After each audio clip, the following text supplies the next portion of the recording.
I'm getting ready to do a little video for Honor Thyself community, and I am just sitting here looking like, oh wow, a lot of the lessons that I had to learn through the people that I've attracted, men and women, and I'm so grateful that I was able to help as them, able to give me some lessons, and possibly me give them lessons too. And I'm learning more and more about my purpose. Like, my purpose, I'm not here to just house people. I'm not here to, I'm here to collect people.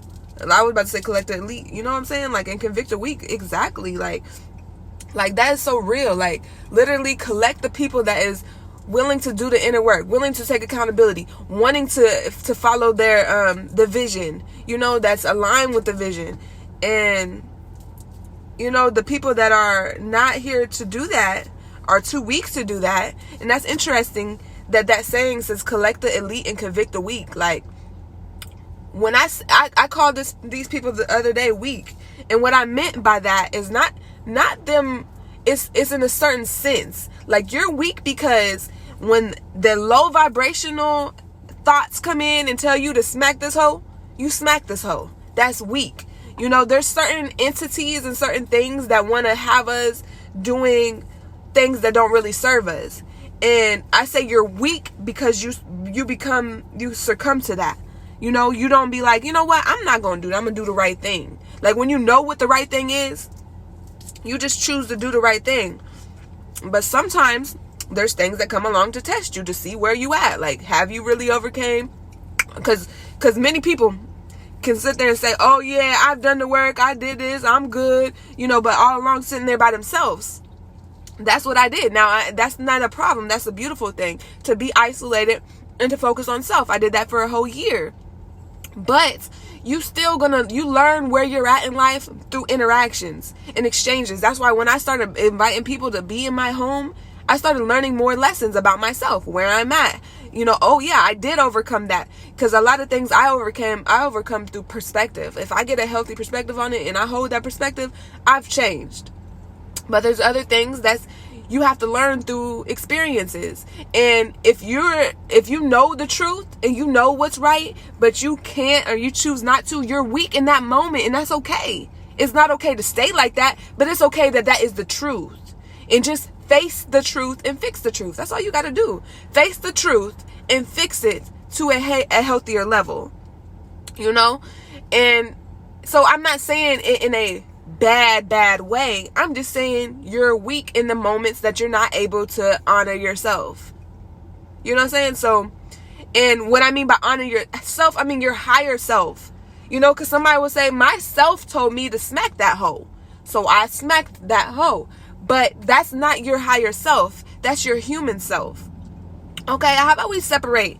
How about we just separate so you can have an understanding of the differences in energy? There's a human self, a part of us that has been through different things in life, and we pick up coping mechanisms. So, for example, if somebody disrespects you, if you grew up in a certain area or you have a certain energy, you may use that energy to beat their ass.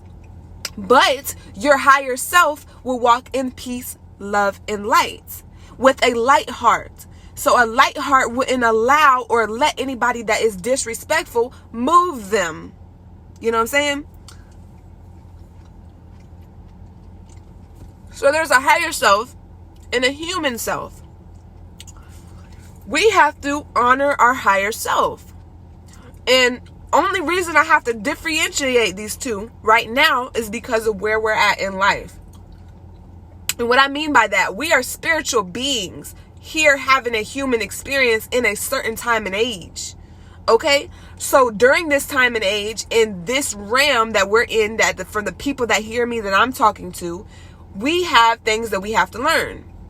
We have things we have to grow from and ascend from, so we can align better with our higher selves. In the future, once we learn these lessons, our self is our higher self. Our self is God. Our self is the Most High. Okay? Our connection with that will be us.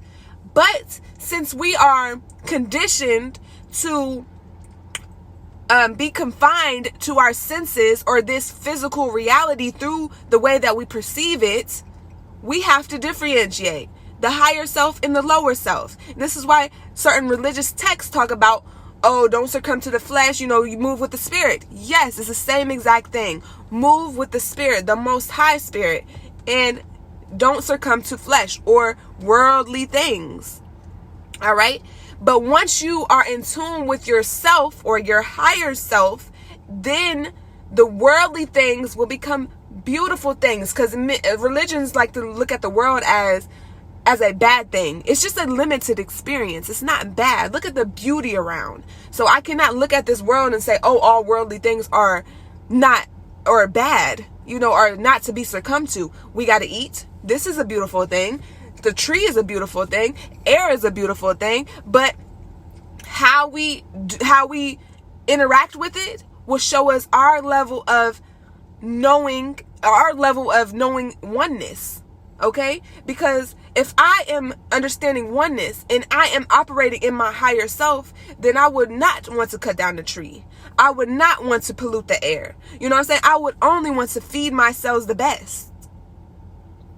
Things that actually give life to me. You know what I'm saying? So,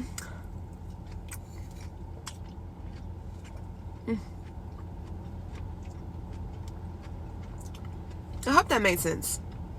It makes all the way sense, but I hope you caught that.